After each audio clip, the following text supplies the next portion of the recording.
برطانیہ کے قومی شاعر اور معروف ادیب اور ڈرامہ نگار ولیم شیکسپیئر کی غزلوں کا جائزہ لینے کے بعد محققین اس نتیجے پر پہنچے ہیں کہ ان کو قصر تھی اور وہ یقینی طور پر بائی سیکسول یا مخنث تھے، لہٰذا وہ جنسی تسکین کے لیے عورتوں سے زیادہ مردوں کو پسند کرتے تھے۔ برطانوی میڈیا کے مطابق اس تہلکہ خیز تحقیق کے نتائج آئندہ مہینوں میں شائع ہونے والی کتاب میں پیش کیے جائیں گے۔ ریسرچرز نے بتایا ہے کہ ولیم شیکسپیئر کی اینی ہیتھوے کے ساتھ 34 سالہ شادی کے دوران کئی مردوں اور خواتین کے ساتھ بھی ناجائز تعلقات تھے۔ برطانوی اخبار ٹیلی گراف میں شائع ہونے والی ایک رپورٹ کے مطابق سر اسٹینلی ویلز اور ڈاکٹر پال ایڈمنڈسن نے شیکسپیئر کی 154 غزلوں کا جائزہ لیا جو انہوں نے سن 1609 میں لکھی تھی۔ تجزیے کے بعد ماہرین اس نتیجے پر پہنچے کہ شیکسپیئر کو عورتوں کی بجائے نوجوان مردوں میں زیادہ دلچسپی تھی اور وہ اکثر اپنی شاعری میں جن لوگوں کا ذکر کرتے تھے وہ ان سے حقیقی زندگی میں متاثر معلوم ہوتے تھے۔ ڈاکٹر ایڈمنڈسن کا کہنا ہے کہ جس طرح کی جنسی نوعیت کی زبان غزلوں میں بیان کی گئی ہے وہ یقینی طور پر کسی مرد کو لبھانے کے لیے معلوم ہوتی ہے اور اس سے ہمارا یہ شک مضبوط ہوتا ہے کہ شیکسپیئر بائی سیکسول یعنی مخنث تھے۔ ولیم شیکسپیئر کو انگریزی زبان و ادب میں دنیا کے عظیم ترین مصنفین اور ڈرامہ نگاروں میں شمار کیا جاتا ہے۔ انہیں عموماً انگلستان کا قومی شاعر کہا جاتا ہے۔ عام تاثر ہے کہ ولیم شیکسپیئر کو دنیا میں سب سے زیادہ پڑھا گیا اور ان کے لکھے گئے ڈراموں کے بھی سب سے زیادہ تراجم ہوئے۔ کسی بھی دوسرے مصنف کے ڈراموں کی نسبت ولیم شیکسپیئر کے تحریر کردہ ڈرامے سٹیج پر زیادہ پیش کیے جاتے ہیں۔ شیکسپیئر کی ابتدائی زندگی کے بارے میں زیادہ معلومات دستیاب نہیں۔ کہا جاتا ہے کہ ولیم شیکسپیئر 23 اپریل سن 1654 کو جان شیکسپیئر کے گھر اسٹریفورڈ میں پیدا ہوا۔ ماں کا نام میری آرڈن تھا، اس کی 4 بہنیں اور 3 بھائی بھی تھے۔ شیکسپیئر کو ڈرامے دیکھنے اور ڈرامہ لکھنے کا شوق بچپن سے ہی تھا۔ اس کے گاؤں میں جب ڈرامہ دکھانے نوٹنکی آتی تھی تو وہ بہت شوق سے دیکھنے جاتا تھا۔ اداکاروں کے بولے ہوئے مکالمے تنہائی میں دہراتا۔ یہ شوق اتنا بڑھا کہ کئی بار اس نے ارادہ کیا کہ وہ گھر چھوڑ کر نوٹنکی والوں کے ساتھ بھاگ جائے۔ شیکسپیئر کا باپ پیشے کے لحاظ سے قصاب تھا۔ سنا ہے کہ ایک بار اس نے ایک جانور کو ذبح کرنے کی کوشش کی، چھری چلانے سے پہلے ایک لمبی چوڑی تقریر جھاڑ دی۔ یہ وہ مکالمے تھے جو اس نے تھیٹر کے اداکاروں سے سنے تھے۔ جانور پر چھری چلانے کا شاید یہ اس کا آخری موقع تھا۔ شیکسپیئر کے لیے 13 کا ہنسا منحوس ثابت ہوا کیونکہ 13 سال کی عمر میں اسے اسکول سے اٹھا لیا گیا۔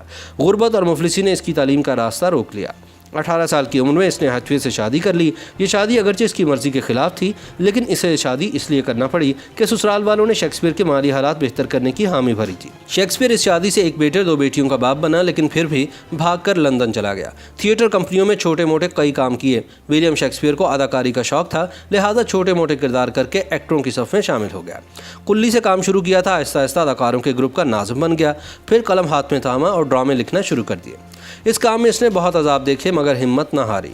سن 1603 میں اپنا نام ایکٹروں کے فہرست میں درج کرا لیا جو بادشاہ اول جیمز اول کے منظور نظر تھے۔ شیکسپیئر نے ڈرامہ نویسی جاری رکھی اور پھر ایک دن مشہور ڈرامہ نگار بن گیا۔ شیکسپیئر کے مشہور ڈراموں میں ہنری ہسٹم، Henry VIII، merchant of Venice, king John, as you like it, Hamlet, king Lear, Julius Caesar, Othello, Romeo and Juliet, Macbeth, the tempest, winter tale, Antony and Cleopatra, comedy of errors اور a midsummer night dreams شامل ہیں۔ Shakespeare ایک پرگو شاعر تھا اور بڑی سرعت کے ساتھ تنصیف و تالیف کا کام کرتا تھا۔ سن 1579 میں شیکسپیئر نے اپنے آبائی قصبے میں ایک اچھا مکان خریدا اور سن 1610 میں وہیں رہائش اختیار کر لی۔ 6 برس بعد یہیں شیکسپیئر کا انتقال ہو گیا۔ ولیم شیکسپیئر نے ہر قسم کے ڈرامے لکھے یعنی تربیہ، المیہ، تاریخی اور رومانوی۔ ان کے ڈراموں میں نظمیں بھی شامل ہیں جن میں سے بعض حصے اعلیٰ پیمانے کی شاعری کے معیار کے مطابق ہیں۔ شیکسپیئر کی تحریر میں جدت خیال نمایاں تھی اور ساتھ ہی عمق، گہرائی اور متانت بھی پڑھنے والوں کو مسحور کر دیتی تھی۔ شیکسپیئر نے انسانوں کی نفسیات، محبت، ہمدردی، دشمنی، دکھ اور سکھ کے بارے میں سب سے زیادہ لکھا جس کی عظمت کا دنیا کے سب ادیبوں اور شعراء نے تسلیم کیا۔ بس 2 بڑے ادیب تھے جنہوں نے اسے شک کی نظر سے دیکھا، دونوں کا تعلق روس سے تھا، ایک ٹالسٹائی اور دوسرا دوستویفسکی۔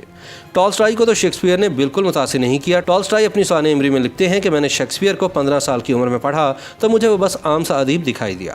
70 برس کی عمر میں جا کر میں نے سوچا کہ شیکسپیئر کو دوبارہ پڑھوں تاکہ اپنے فیصلے پر نظر ثانی کر سکوں۔ میں نے جب اسے دوبارہ پڑھا تو بھی اپنا فیصلہ نہ بدل سکا۔ دوستویفسکی کو شیکسپیئر پسند تو تھا مگر وہ اسے ایک ایسا شاعر کہتا تھا جس کے ہاں بہت غلطیاں تھیں اور یہ اس لیے کہ اس نے لکھتے ہوئے محنت نہیں کی تھی۔ تاہم اب یہ افسوسناک حقیقت سامنے آئی ہے کہ برطانیہ کے قومی شاعر ولیم شیکسپیئر کو کوئی کسر تھی اور وہ مخنث تھے۔ YouTube پر گوگلی نیوز دیکھنے کے لیے youtube.com کی سرچ بار میں گوگلی نیوز TV ٹائپ کریں۔ گوگلی نیوز کے پیج پر سرخ رنگ کے سبسکرپشن والے بٹن پر کلک کرنا نہ بھولیے۔ YouTube پیج پر اپلوڈ ہونے والی ویڈیوز سے باخبر رہنے کے لیے بیل آئیکن پر کلک کیجیے۔ آپ کو ہر نئی ویڈیو کے بارے میں نوٹیفیکیشن موصول ہو جائے گا۔